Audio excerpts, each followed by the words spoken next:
Steinhouse, and welcome to Money Chat Now. Money Chat Now is a politically charged stock market pre-show giving you the politics of the day and the biggest moves in the stock market. It is presented with comedic common sense and just the right amount of sarcasm by an expert in financial literacy. And hey, that's me, Larry Steinhouse. Today is Tuesday, October 18th, and I want to welcome you to the show. We are here live on Facebook, Twitter, LinkedIn, and YouTube, and you can also find repeats of the show on Rumble and Spotify. Hey, please search Money Chat Now and Larry Steinhouse, and then you can follow me there as well. And if you'd like to connect to me personally, you can go to contactlarry.com. That's contactlarry.com, and there you will find my social media connections, my email, and my text message information as well. That's contactlarry.com, and I hope I will see you there. All right, anyway. Just a reminder, by the way, if you're watching online, hit that like button, hit that share button, and don't forget to subscribe to the YouTube channel and like the Money Chat Now page on Facebook. You can also find Money Chat Now and the Larry Steinhouse Show on Spotify, so please go there and subscribe as well. And of course, you can comment live during the show on YouTube, Facebook, LinkedIn, and Twitter. And please say hi so I know you're watching. By the way, got a couple of people saying hi already. Looks like a whole bunch of people. We got James saying hi. We got the other James saying hi from YouTube. We got Glenn saying hi and Tom. Oh, we got Ken the Democrat. Where you been, man? We got Charles saying hi. We got my lovely wife saying hi. And we got Deb saying hi. Awesome. Thank you, guys. I totally appreciate you guys. And don't forget to join the Money Chat Now fan page on Facebook. Please do that to make sure you can always see the show. You know, I might actually, say something nasty to Ken the Democrat or something and be thrown off Facebook, and then I can only transmit there. So definitely go to Money Chat Now page, like it there, and you'll never miss a show. Doing it to the Facebook censors. All right, on today's show, we're going to be talking about the market recap. We're going to be talking about layoffs. We're going to be talking about the strategic reserves and more government insider trading. I love this. I love this time of year. It's just so wonderful to be able to talk about stuff like this. Money Chat Now, of course, is brought to you by Investor Schooling, and you can attend a complimentary class this Thursday by going to investorschooling.com, and there you will learn about real estate investing, stock options trading, you'll learn about entrepreneurship, you'll learn about tax savings, you'll learn about anything that has to do with money. So make sure you show up. Hey, I want to thank the following people for sharing the page the past few days. I really appreciate you guys sharing it. It's great to get the word out. Plus, it's also fun. Hey, it looked like Art shared it, and Betsy and Peter and Ken shared it. Thank you so much. Please click the share button right now under the video. Share it on your timeline or share it in a group that you may feel benefit from it, may benefit from it. Let them have the laugh in the morning. Come on, while they're being educated on the world of money. All right, let's talk about yesterday. Yesterday, it looked like a fine day in the market. Yay! The Dow popped 550 points, the S&P was up 95, and the NASDAQ was up 354. Wow, that's a winner kind of day, right? The move comes as stocks are near the lows of the year, and the S&P had declined in 4 of the past 5 weeks. Big moves in both directions in recent weeks have basically led a sense of uneasiness on Wall Street. Though some believe the market is due for a rebound, I personally think it's an earnings bump. You'll always see stock moving up during earnings season, and I think that's what it's all about right now. I don't believe it's a hopeful feeling some of Wall Street believes it to be. My other concern is it may be a typical bear trap. So this term is used when the market has a big day after vacillating a few days before, and if this is a bear trap, the market will continue to move down, and the movement yesterday will suck you in, only to make you lose more money.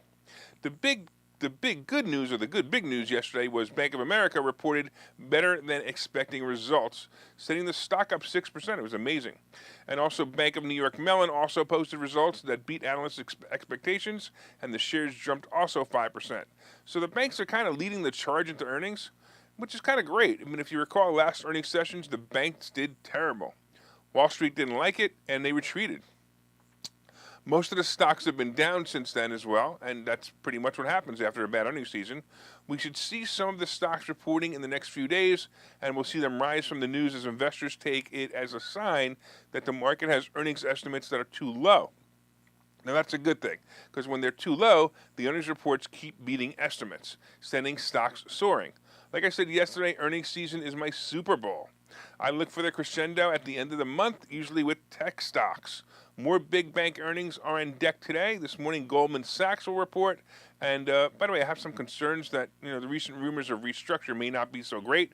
Johnson & Johnson actually reported this morning. They reported very well. I didn't see how much the stock popped, but I did see the news flash come across that said J&J reported this morning, and they did well.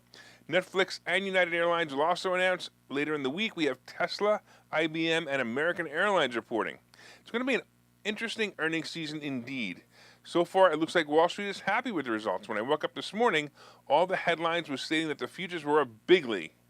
The Dow was up as high as 450 points, but guess what? It's probably close to that right now, too. And that makes an interesting day for sure. The question is, can it hold up? 2 nice days in a row will be great for a change. Let's look at the futures. Let's see what we can do. Let's see what the futures are bringing to us right now. And maybe we get a glimpse of some good news. See, like I said, the futures are up 435. That's fantastic. The S&P is up 62, and the NASDAQ, wow, is up 210. That's absolutely incredible. So that could be really nice. All right, real quick, a couple of people have joined us. I want to say hello to them as well. It looks like we had Tom, and we had Charles, and Michael, and James. All right, this is pretty awesome. And all right, so we'll see. Let's see. Let me see what we got coming up here. Let's talk about more layoffs. All right. The one thing about this economy that is baffling is the fact that so many jobs are open and there aren't enough workers. By definition, and although Biden and his cronies want to redefine it, we are in a recession. Biden was hanging on to his hat, and the fact that unemployment is low, very low for that matter, at 3.5%, the country should cheer. Of course, as you know, when it was announced, the market dropped because Wall Street is afraid of continuing inflation. When people have jobs, they make money, and they might actually spend it. So Wall Street thinks that prices will continue to go up, and that was the very definition of inflation. Well, as I've said before, companies are silently cutting back staff, and this is just the beginning. We all know that Fed Chair Powell won't be able to sleep at night until the American public, can't sleep at night because they lost their job and can't pay their bills. He will rest soundly knowing that he's destroyed the financial life of so many. Well, it looks like layoffs are beginning to surface. This week, a Microsoft spokesperson confirmed that the company will let go of workers as the software maker's revenue is expected to slow. And this is basically because of weaker Windows licenses for PCs. The move aligns with efforts as technology companies, big and small, look to lower costs. Meta and Salesforce are also among those who have slowed their pace of hiring this year and also let some people go. Coinbase, Netflix, and others have also been laying off people as well. Listen, there's small articles in Wall Street Journal, but I'm starting to see them more and more frequently. It isn't so bad yet, and there's still plenty of companies hiring and paying big bucks. But soon it's going to be a point where there'll be so many of the same skill set available and not so many openings. Many years ago, I was in the staffing business. I saw it happen from time to time. I would see the layoffs begin, and people with a certain skill set, many of them who had managerial positions, would have a tough time finding work, or finding work that paid them as much as they were making before they were laid off. It's definitely coming. My suggestion to those, if you're watching, if you have a certain skill set that are valuable, keep your resume updated and keep it ready to go. And here's another big tip. If your employer offers you a severance package for, let's say 6 months, don't make the mistake of thinking you have time to find a job. Consider the 6 months package as a bonus and get back to employment as soon as possible. I can't tell you how many times I've had this problem where I've seen a worker come to me with a severance package, they sit at home while the clock ticks away, and then they don't have a job after that. So the layoffs are coming. Next year we'll see the beginning of the recession, and the roaring 2000s will end, hopefully not the way the roaring 20s ended 100 years ago. For those who don't know what I'm referring to, look up the Great Depression. These times are eerily similar to those, and also eerily similar to those in the 70s. Honestly, I hope neither happen, but it's really getting interesting as we turn the corner in this economy. I'm not even sure if a red wave can stop it, but make sure you vote to at least slow it down. That's vote Republican to flatten the curve. Not the curve of coronavirus or the economy curve, the curve of stupidity that keeps entering our government. All right, let's take a break here. We'll see you guys in. Okay, so you thought about buying and selling real estate. You've thought about investing in the stock market, but don't know where to start. Well, what if you could find a place to unlock strategies to master both real estate and the stock market, all without the headache? That place is Investor Schooling, hosted by Larry Steinhouse, an expert in real estate, financial literacy, and the ins and outs of the stock market. You can attend Investor Schooling in person or online 8 times a month. You can and will learn how to make money in real estate, and you will learn mastery of stock techniques such as options and covered calls. You will even get a chance to ask one of your burning questions to the stock options sultan, the master of picks and plays. Call 866-424-2829 for free information and receive a complimentary pass to attend classes, or register online at investorschooling.com. Don't delay. These passes are limited. So what are you waiting for? Call 866-424-2829. That's 866-424-2829. Or visit investorschooling.com. That's investorschooling.com.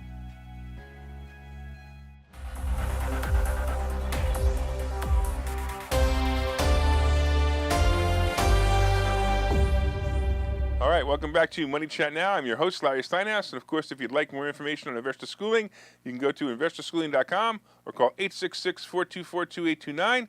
That's 866-424-2829. Hey, I want to welcome you back to the show. We are here live on Facebook, Twitter, LinkedIn, and YouTube. And of course, you can find repeats of the show on Rumble and Spotify. Please search Money Chat Now and Larry Steinhouse on Spotify. Like and subscribe there. And if you'd like to connect with me, please go to contactlarry.com.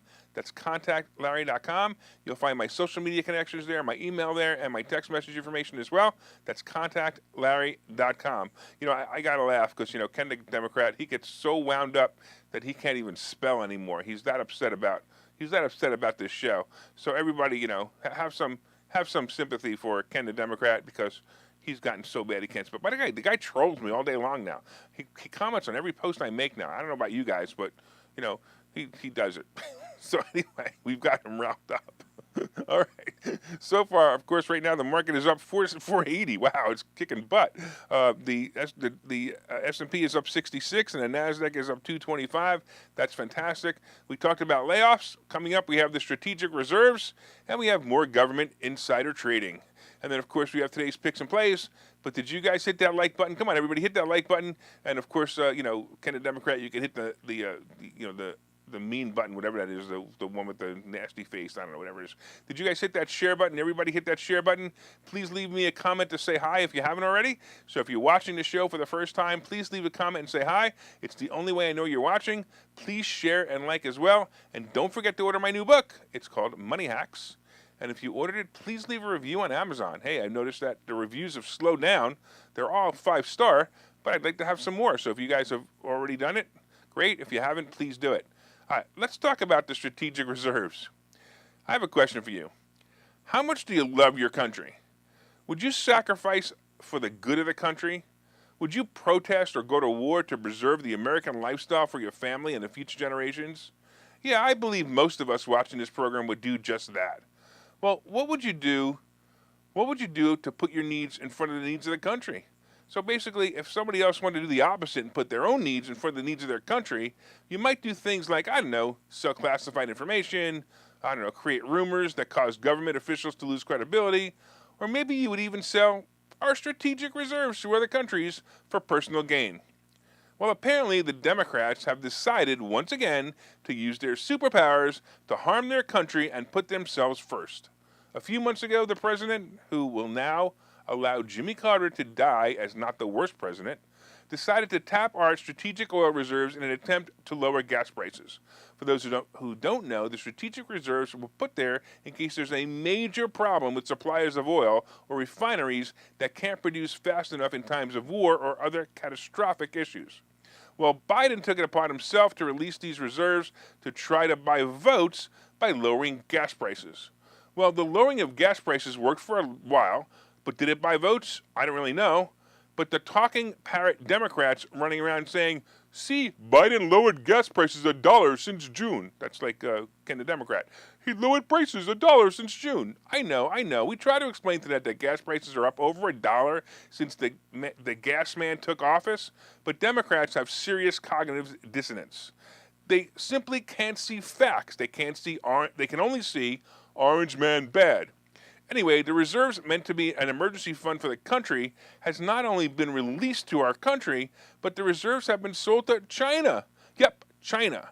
You know, the people who, like Russia, want to conquer the world. Well, here we go again. It is rumored once again that Biden will be selling the reserves to lower gas prices right before the elections that are coming up in 3 weeks. You know, to keep Nancy Pelosi in power. By the way, think about it. This is all about Nancy Pelosi, isn't it? If the Republicans win the House, Nancy is no longer Speaker of the House. You know, Nancy, the one who ripped up Trump's State of the Union speech and cow-eyed Biden when he spoke his gibberish? Is it getting clearer now? If not, watch House of Cards again. Remember that Pelosi is third in line for the presidency. All we need is Biden to drop, Kamala Harris to resign, and then we have President piss on the country. Pelosi. Well, now that I went off that tangent, just let's get back to the strategic reserves for a minute. Biden is planning to announce a sale of the reserves. The sale will market the remaining 14 million barrels from the Biden's previously announced and largest ever release from the reserve of 180 million barrels that started in May. By the way, quotes from a source write, the administration has a small window ahead of midterms to try to lower fuel prices, or at least demonstrate that they're trying. This is a source that's familiar with the White House, basically said, right? Continuing, he said the White House did not like $4 a gallon gas prices and has signaled that it will take action to prevent that again. So once again, instead of allowing oil companies to drill here and solve the problem, Biden is trying to buy time. It's ridiculous. If you think the gas prices were high at the beginning of this year, just wait and see how high they go if the Republicans don't take the House. As soon as the election is over, gas prices will rocket past prices that they were, and the elites in Washington will laugh at their accomplishment. Then Biden has his stroke or heart attack, and then Harris resigns for some strange mental health reason, and piss on the country is in charge. I almost feel like voting Democrat just so I can watch the remake of House of Cards. All right, don't worry, I won't do that. I don't know, maybe if we could call the gas stations to work together to change their prices to maybe $4.25 for the next 3 weeks, we could foil their plan. I don't know, insert your best evil laugh here for that one. All right, let's go into government insider trading. Hey, I think about the insider trading scandal with Martha Stewart, and it makes me laugh that about 20 years ago they decided to make an example of her when her stockbroker called her with insider trading information about when to sell a stock of a company that was about to go broke. She spent, I believe it was 3 to 6 months in jail for this, when all she did was follow the advice of her stockbroker. Well, now we can see case after case of insider trading within our own government, and it really makes me wonder how many hands are in the cookie jar. Well, we know that Pelosi and her husband made millions off the COVID vaccine by investing in Moderna and Pfizer. They knew ahead of time that the poisonous shot would be released, and the companies and the government was going to be buying it, and how much they were going to be buying. We saw Fed chiefs resign because they made more money insider trading than they did as Fed chiefs, and they were told that they couldn't trade certain stocks if they stayed on. As citizens, we think that the government has rules and regulations against insider trading. Well, the only rule, and seriously, the only rule is that a government official has to disclose their stockholders to their HR department, their stock holdings to their HR department. Did you know what the fine is for not disclosing? The fine for not disclosing is exactly $200. So you can make $1 million on a trade you had insider information on it, and if you forgot to disclose it, it will be a $200 fine. No, really, a $200 fine. Well, it looks like the people in the Federal Trade Commission wanted in on this action. Why should the government workers be the only ones with their hands in the cookie jar? So the FTC in recent years has opened investigations into nearly every major industry. It has launched antitrust probes into technology companies, examined credit card firms, and moved to restrict drug, energy, and defense company mergers. So with this information, do you think that they had some idea which way a stock would move? Well, after an investigation, it was found that a third of its 90 senior officials owned or traded stocks in companies that were undergoing an FTC merger review or investigation based on actions the agency has made public. The officials were mostly heavily invested in technology as an industry that has come under increasing scrutiny by the agency. Nearly 1 in 4 top FTC officials owned or traded individual stocks of tech companies. This includes stocks like Amazon, Facebook, Alphabet, Google, Microsoft, and Oracle, all during the time of investigations that weren't disclosed to the public at the time of investing or shorting the companies. Here are some results of the current investigation. Check this out. An FTC chairman owned Microsoft, Oracle, and AT&T while the agency was conducting sensitive reviews affecting the tech and telecom sectors. Next, the head of FTC International Division bought and sold Facebook stock through a financial advisor as his office coordinated with overseas enforcement officials on an investigation involving Facebook. An FTC consumer protection official owned stock in more than 10 companies as the agency scrutinized mergers or acquisitions involving the firms. Of course, an FTC spokesman said, the agency officials have been following the law. Nothing to see here. Moving along, nothing to see here. One official's best timed stock trade was an 80% gain in Amazon over 9 months as the European Commission investigated whether the company violated antitrust laws. Look, just remember that you and I play with different rules than these guys. The elites in Washington see the cards before they're dealt, while you and I are at the mercy of their reports and when they decide to report it. I guess it wouldn't be so bitter if they would just call me and let me know before they made one of these fantastic moves based on their filings. Oh, damn, I got to get some new friends in high places. I think I'll make a phone call or two and see who'll give me some insider trading information for picks and plays coming up. And while I do that, let's take a break. Hi, I'm Larry Steinhouse, and one of the most misunderstood things in America is money.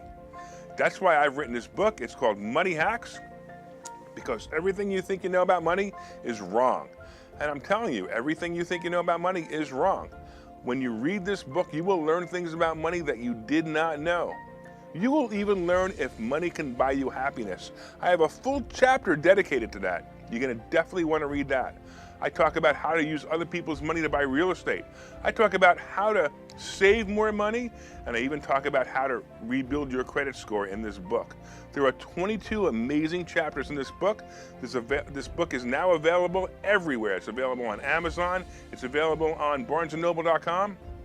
And you can order this book right now, and you'll have it in 2 days, and you'll start learning things about money that you never knew before. So order the book right now. Go to Amazon, go to barnesandnoble.com, and order the book, Money Hacks by Larry Steinhouse.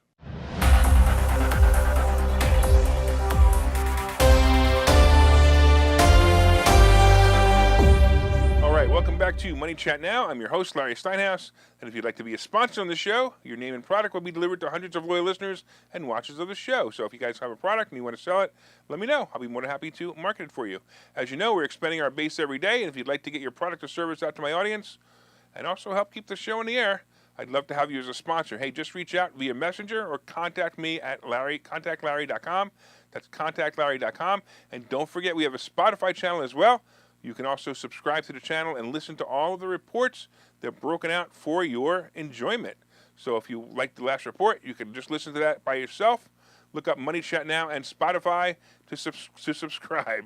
I got to tell you, when Ken the Democrat is on and the Blue Pill is on, it's hysterical watching the chatter between you guys. The only problem is it goes so fast I can't watch it fast enough. But you guys, I try to go back and read it while the commercials, but you guys are hysterical. But I want everybody to jump on the Democrats. Go ahead, jump on them. All right, so far we've been discussing, of course, the market right now. Wow, the futures are up 513. Holy cow. The S&P is up 72 and the NASDAQ is up 231. That is amazing. I don't think I've seen futures up that high in a really, really long time. So we may have something good going on here. We talked about more layoffs. We talked about Biden stealing the strategic reserves to try to win votes. I mean, come on, really? Then we talked about more governor inside trading. And, of course, coming up, we have today's picks and plays. But first, did you guys hit that like button yet? Come on, everybody, hit that like button. And don't forget to hit the mean button, too, if you want to, Ken the Democrat. Share button. Make sure everybody shares it. Tell all your friends about the show. Let them know it's both entertaining and educational. Please share it on your page or in groups that you feel will also enjoy the show. All right, let's talk about what's going to go on. It looks like it's going to be a fantastic day today. I don't know. Normally, I would fear that because yesterday was so good. You know, usually we have a down day after a good day. You know, I think that's because basically the earnings have been coming in so good, so we may have another excellent day. So obviously the J&J earnings, and I don't know if any other earnings came in this morning as well, have been great. So that's what's going on, and the momentum of the stock market is moving forward and taking everyone with it. If today's earnings report are all good, it could be a continued momentum driving the market up. It could go 700-800 points up. It'd be fantastic. I sure hope so, by the way. Look. And also, if you bought Meta last week when I suggested it, you are very happy right now. I told you that was going to happen. I told you it was going to go back up. It may actually hit the 150, which is what I was expecting it to do. It may actually hit it, but I was getting a little nervous that it might not. American Airlines earnings are also coming up, and I have good feelings about those numbers as well. But as always, the guidance or some other factor may keep the stock from popping. The cruise stocks are moving up slowly, but damn, they were hit hard. I'm still in my CCL play, and I need 10. Just give me 10. Apple has also moved up, and it may have more room over earnings. Apple often moves up over earnings, so look for that. So if you want to have a play that you're pretty sure, pretty confident that's going to do well over earnings, Apple will be that play. So take a look at it. All right, let's take a final look at the earnings. I'm sorry, at the futures, and see what today is signaling. Look, wow, 500 points of 492 is fantastic. The S&P again up almost 70, and the Nasdaq up 222. I got to tell you, it's going to be an interesting day for sure. I'm looking forward to it. It's going to be fantastic. All right, let's see. Let's talk about crypto. So crypto, honestly, is still boring. I got to tell you, I've been saying this for a long time. Crypto is not the place to be. It's going to turn into nothing. Bitcoin is a little above 19,000. Ethereum is about 1,300. I'm going to say that Bitcoin will probably go to 12,000 before it moves to 7,000. So just understand it'll probably hover around 12,000. From here, it's hovering at 19. It'll probably hover about 12,000, and I think it's going to go to 7. Ethereum right now is about 1,300. I think that's actually going to go to about 600 or 700 actually, and probably not do too well either. But I got to be honest with you, gold and silver are not moving much either. So gold and silver, my favorite plays, are not moving much at all, which is kind of weird. Look, gold is about 1660 and silver is about 1865. I've been saying this for a while. I think gold is the better play at the moment. Now, I like silver. I collect a lot of silver. I think silver is a great play. I think I collect silver for the zombie apocalypse. If you've ever heard my theory on that, I think that if we ever have the banking system go down, or the internet go down, or all electric go down, or whatever may happen, the grid goes down, silver will be my play. I'll be able to buy milk, and you won't. So that's why I'm collecting silver. However, gold as an investment is also pretty good at 1660. I like the numbers. So the Treasury bond is over 4 by a small fraction. Look, I've said this before. I'd like to see it simply settle above 4, because if it does that, what eventually will happen is the market will ignore it, and that's really what I want. I want the market to start ignoring the Treasury bond. So between 4 and 4.5, they're going to ignore it eventually. But, it'd be nice. Now, if it ever falls below 4, then, of course, the market's going to take off. So that'd be great. The average mortgage loan price is now a fraction over 7%. So it's basically doubled since December, actually more than doubled since December, which is really rough for a lot of people. I don't understand how they can let this happen so fast.